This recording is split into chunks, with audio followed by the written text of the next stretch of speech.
It's your boy Uncle Fulio, and welcome to this week's episode of The Controversy, episode 5.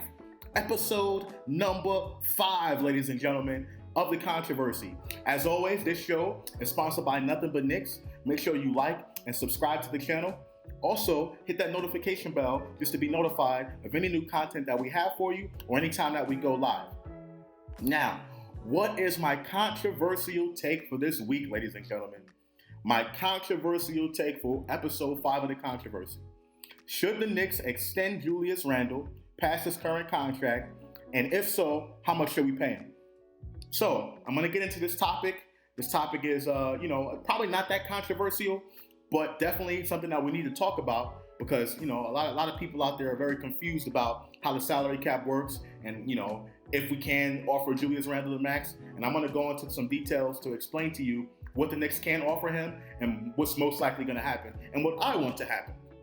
Okay, so let's get right into it. First and foremost, Julius Randle. Julius Randle is having an all-star season, ladies and gentlemen. He's almost a lock to win, the most improved player. And, you can mention him in the MVP conversation. He's not going to win it, but you can definitely, sprinkle some MVP on there. You know what I mean? So Julius Randle is definitely outplaying what he's doing right now. He's making about $19 million, $19 to $20 million right now on his current deal. Next year is not fully guaranteed. The Knicks are pretty much going to pick up next year. It just depends on how they do it. Are they going to, offer him a long-term contract or, are they just going to pick up next year and see where everything goes? Right? But as of right now, he's making 19 and a half per season. And, the question is, should the Knicks extend Julius Randle? He's been, definitely balling, playing at an all-star level, been the best player on this team for the entirety of the season. He's been healthy for the most part the entire season, right? So is Julius Randle, should he be a piece that we use, right? And the answer is unequivocally yes. I think everyone can agree on that at least, that Julius Randle is someone that we need to keep moving forward, right? But how much should we pay him? Well, let's look at what the numbers say. So if the Knicks extend Julius Randle past next season, let's say they pick him up for next year, they sign him on for $19.8 million is what he's owed next season if they decide to pick up that contract. And let's say that if the Knicks want to offer him a 4-year extension beyond that deal, right?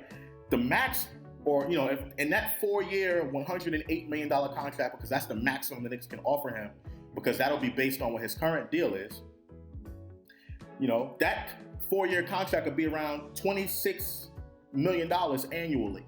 So that's the maximum Julius Randle can make if the Knicks decide to extend him for 4 years past next season. $26.6 million. Now, I can tell you this much. If the Knicks, pick up Julius Randle's option next season, and then they, decide to try to work out an extension next season, Julius Randle is going to be worth that $26.6 million, if not more, which I think that he will decline that extension and wait until he goes into unrestricted free agency and try to make his money that way.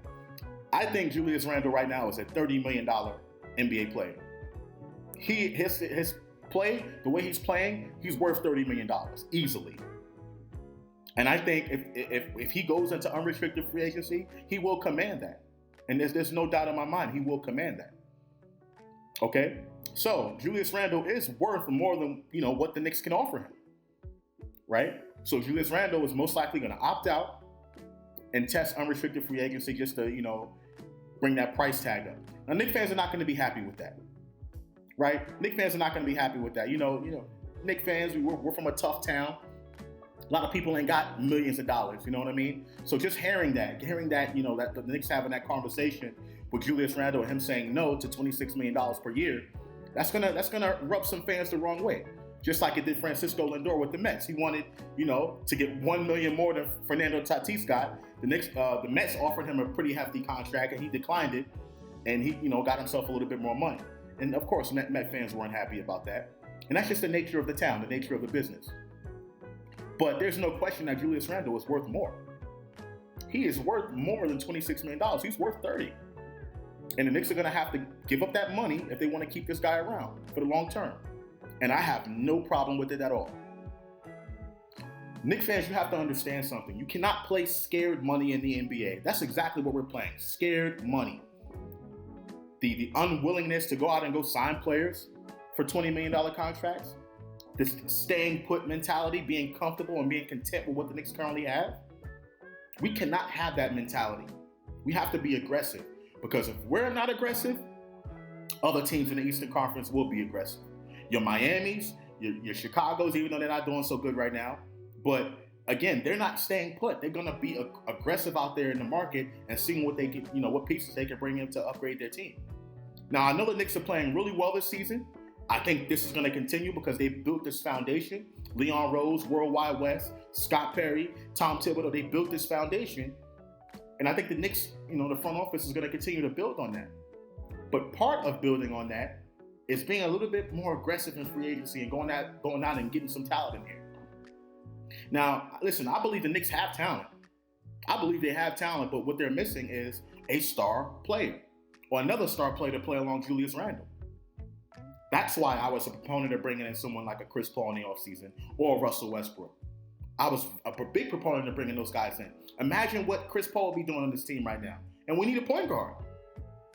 We need a point guard. So imagine bringing in a Hall of Fame point guard like Chris Paul or Russell Westbrook. Imagine what that would be doing for this team right now. The Phoenix Suns were exactly what the Knicks are doing right now. Last season, the Phoenix Suns won 34 games, missed the playoffs, the bubble. Or they got to they played in the bubble and they missed the playoffs. But everyone's seen that team as a young team that was finally starting to build a culture around Devin Booker and a lot of that young talent that they had over there. The Knicks are currently doing that right now.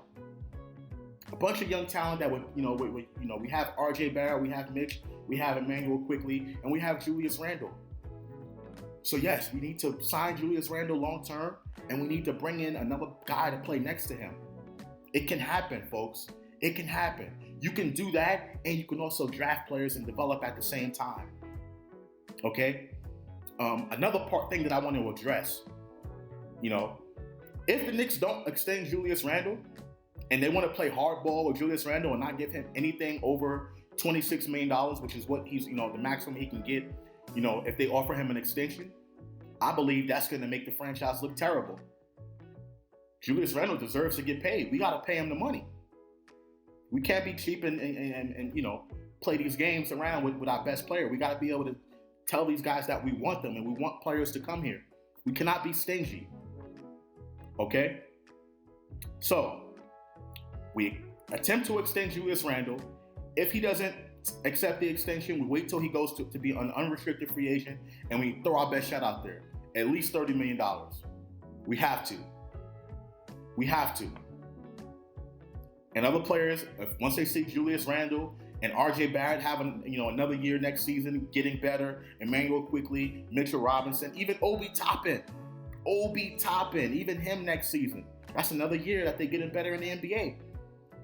Then you're going to start to have guys wanting to come here. It won't be about the money. They'll sacrifice a little bit of money to come play with Julius Randle because they see the direction this team is headed in. It starts on the court, obviously, and it also continues with how we treat our players, financially, and what we say about them in the media. This is where the Knicks failed Carmelo Anthony. This is where they failed Kristaps Porzingis. And that Phil Jackson debacle, I don't want to revisit that again. But we need to pay our players. If we want to be a good team, we got to start spending some money. And there's a difference between being cap-strapped and not having any type of flexibility, which the Knicks have right now. They have a ton of flexibility. There's a difference between being cap-strapped and have, players with, big contracts on your payroll. There's nothing wrong with that, ladies and gentlemen. The Lakers did. They still do. The Warriors still do. And these guys are going to be championship contenders. So if we want to become championship contenders, we need to take care of our guy. Pay Julius Randle. Once again, ladies and gentlemen, thank you for tuning in and hearing what I have to say. Let me hear what you think. Let me hear what you think about Julius Randle. Should we extend him? And how much should we extend Julius Randle for? I want to hear what you have to say in the comment section below. And always make sure you like this video or dislike it, whichever one you want to do. If you didn't like what I have to say, But I want to hear what you have to say about this. Do you agree with me that we should sign Julius Randle long term, or should we look in another direction? Once again, ladies and gentlemen, thank you. It's your boy Uncle Fulio, and I'm gone. Peace. Go Knicks.